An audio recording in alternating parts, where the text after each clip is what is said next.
Bonjour à tous, bienvenue dans l'émission 6 minutes chrono, le rendez-vous quotidien de la rédaction de Lyon Capitale. Aujourd'hui, on va parler de la libération de Lyon et pour en parler, nous recevons Isabelle Rivet qui est la directrice du Centre d'histoire de la résistance et de la déportation de Lyon. Bonjour Isabelle Rivet. Bonjour. Merci d'être venue sur notre plateau. On va rentrer dans le vif du sujet. Est-ce que, dans un premier temps, vous pouvez nous expliquer le contexte de la libération de Lyon qui a eu lieu le 3 septembre 1944, c'est la date officielle. Quel était le contexte des derniers mois avant cette libération ?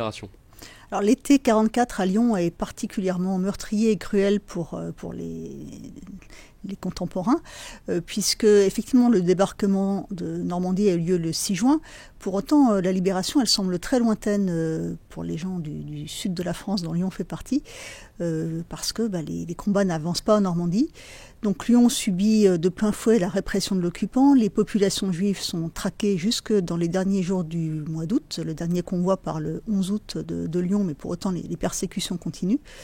Des massacres ont eu lieu à Lyon, à Bron, les 17 et 18 août, et le 20 août aussi.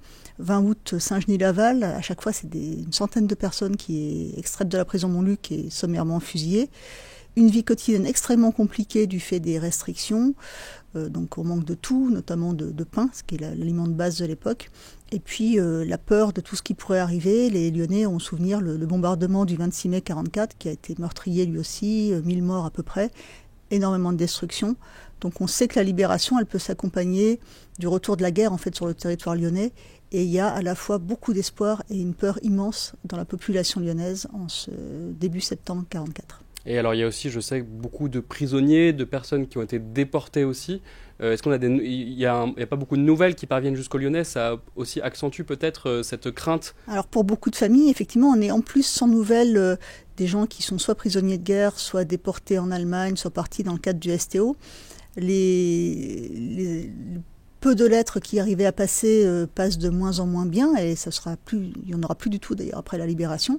Donc on est sans nouvelles de milliers de gens, hommes et femmes, qu'on reverra dans le meilleur des cas au printemps 45 et malheureusement souvent jamais. Alors, et comment se passent les jours de la libération? Comment se passe la libération de Lyon? Qui libère Lyon? Ce sont les Alliés, ce sont les Français, c'est la Résistance. Qui permet la libération de la ville? La synergie de toutes ces forces-là.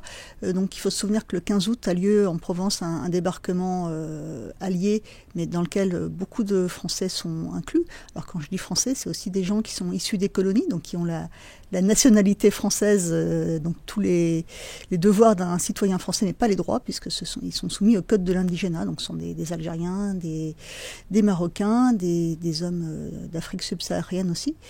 Et c'est principalement eux qui vont débarquer le 15 août en Provence.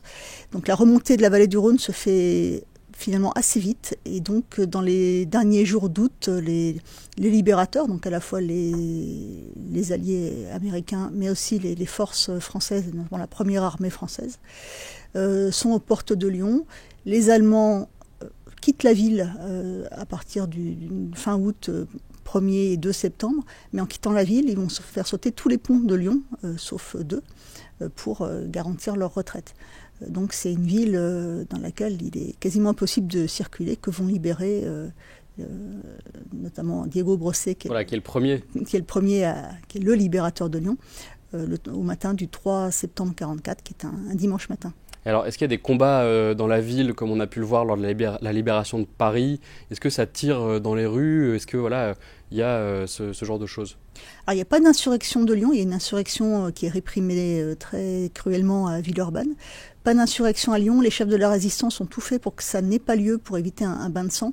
On a trop en mémoire tous les massacres de l'été 44. Par contre, évidemment, beaucoup de frictions avec les Allemands qui restent, quelques miliciens parfois. Et puis, il faut imaginer tous ces maquisards qui vont arriver dans Lyon sur les premiers jours du mois de septembre, il y a une forte tension quand même dans la ville.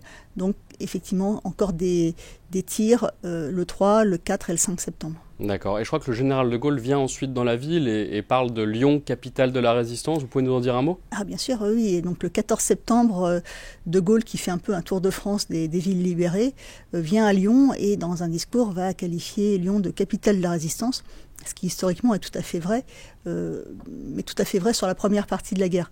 Effectivement, c'est à Lyon que les grands mouvements vont trouver un terrain favorable pour installer leurs états-majors, surtout sur toute l'année 41-42, puisque Lyon n'est pas encore occupé avant le 11 novembre 42. C'est à Lyon que Jean Moulin va mettre en place tout ce qui va fédérer la résistance française. À partir du printemps 43, c'est plutôt à Paris que les choses vont se passer parce que la ville est occupée et que la répression y est tout aussi féroce, peut-être même plus qu'à Paris. Mais effectivement, Lyon a été un temps la capitale et en tout cas le berceau de la résistance. Je pense que c'est important de le rappeler, surtout à Lyon-Capitale. Oui. En quelques mots, qu'est-ce qu'on peut retrouver au CHRD, au Centre d'histoire de la résistance et de la déportation, à l'occasion de cette date du 3 septembre et toute cette semaine ?